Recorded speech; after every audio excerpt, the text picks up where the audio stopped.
Hello bachcho, let's read the question.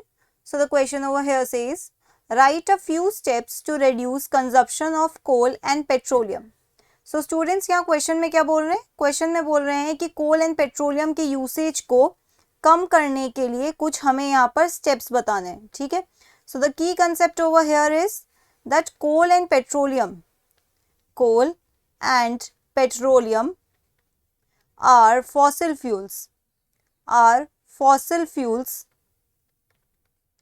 fossil fuels used to generate electricity as well as run automobiles. ठीक है, automobiles किस पे चलते हैं बच्चों? फॉसिल फ्यूल्स पे ही चलते हैं, और इलेक्ट्रिसिटी जनरेट करने के लिए भी कोल एंड पेट्रोलियम का यूज करा जाता है थर्मल पावर प्लांट्स में.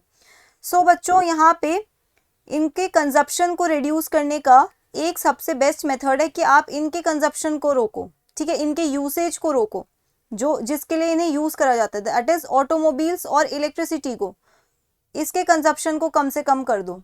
सो we can right over here use public transport.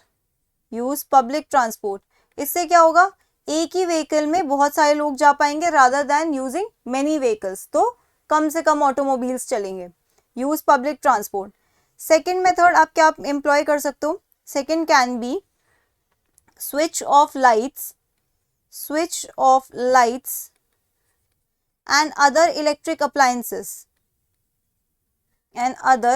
Electric appliances when not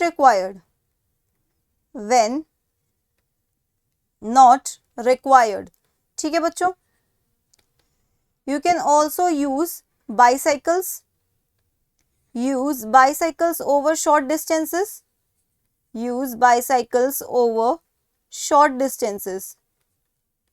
ठीक है. Also you have to switch off the engine when at red light. Switch, or you can write turn off engines when at red light. Okay. तो अगर आप automobiles, electricity, इन सब चीज़ों का consumption थोड़ा कम कर दोगे तो ऑटोमेटिकली इनको रन करने के लिए जो रिक्वायर्ड है, that is coal and petroleum, उनका यूसेज भी कम हो जाएगा. ऑल्सो ये कोल एंड पेट्रोलियम कैसे रिसोर्सेज है बच्चों? They are non renewable resources, they take over millions of years to be formed, इसीलिए इनको यूज करना थोड़ा कम करना पड़ेगा. So that's it for the question. I hope you understood it well. Best of luck.